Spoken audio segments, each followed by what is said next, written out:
Welcome to our weekly discussion of all things current in California politics. I'm Walt Gray. Congress is now in session. One of the newest members is District 13's Adam Gray, a rare Democrat taking a Republican seat nationally. I asked him how it might go for him with the House and Senate in GOP control.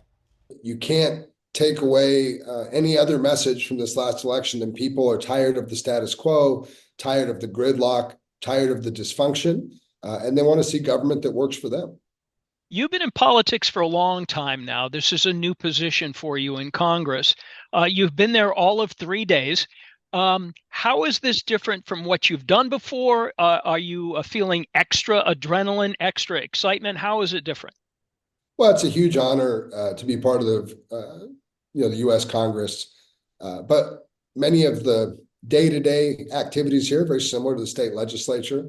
There are some nuances in the process and how they do things, and we're certainly getting acclimated as we build out a staff and a team and get our office up and running, both here in Washington as also back home. But the fundamentals are pretty much the same, and most importantly, I'm just excited to continue the work that I did in the state legislature, like expanding the medical school program at UC Merced and expanding our transportation infrastructure, our water infrastructure, looking out for agriculture and what is the greatest agricultural valley in the world.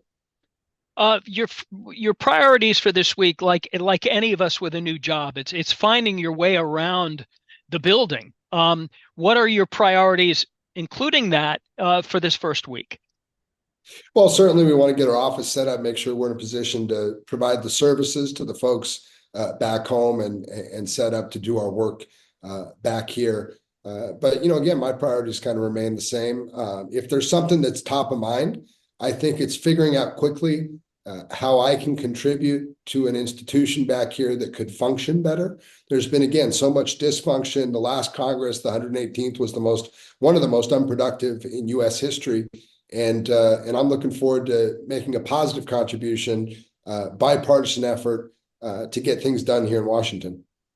Representative, you serve a large farming area, perhaps the largest in the world.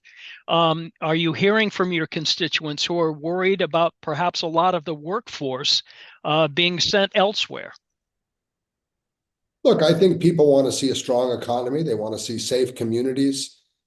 I've said throughout my campaign, and it remains true today, that we can have both a secure border and a strong economy and show respect to the immigrants who come here from all over the world to contribute to that economy. So, my intention is to figure out who's serious back here about getting work done and finding immigration reform solutions, strengthening our border security, but also strengthening our economy. You're a Democrat that unseated a Republican in a farming rural area.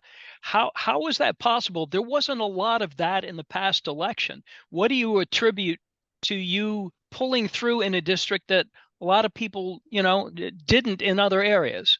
Yeah, there's been a lot of attention. Obviously, I won this election in a district that Trump carried by 5 points, and I'm the only Democrat to flip a seat in the country in that circumstance. But I'll tell you what I attribute it to is on my campaign, we replaced the word fight with work at every opportunity. And while that may sound simple to some folks, I think it's an important nuance. All too often in politics, people say, I'm fighting for this, I'm fighting for that, I'm fighting for you. Well, what we said is we're going to be working for you. Best of luck to you this week and going forward. We do appreciate your time, and hopefully we can chat again somewhere down that dusty road. Appreciate you. I look forward to it, and thanks for the opportunity today.